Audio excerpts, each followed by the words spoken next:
रंगले देवर जी गोरे गाल दैया रे रंगले देवर जी गोरे गाल फागुने महीना में बोइले मोर गावनवा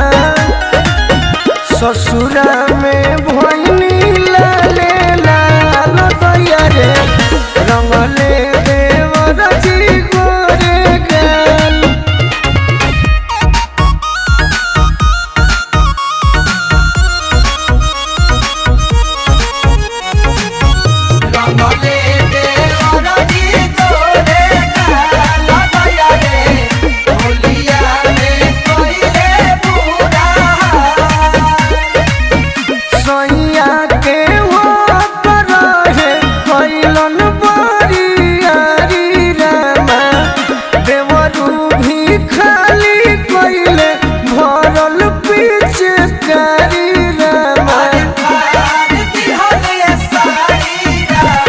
रंगवा के खूब बौछार हो गई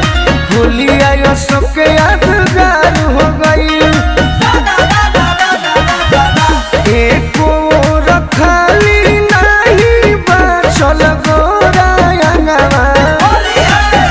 सैया से करती का सवाल दैया रे रंगले देवर जी गोरे गाल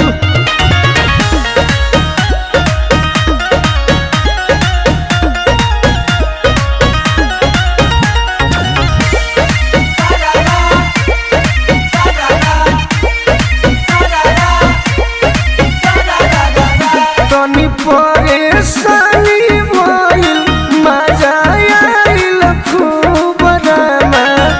सैयानी देश के रंग में हम हूँ गइनी डूब रामा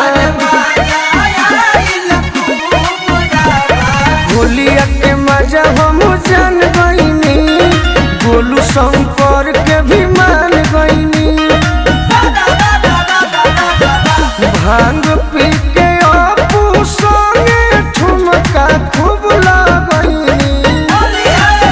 सुन के जोगिरा के हम ताल दैया रे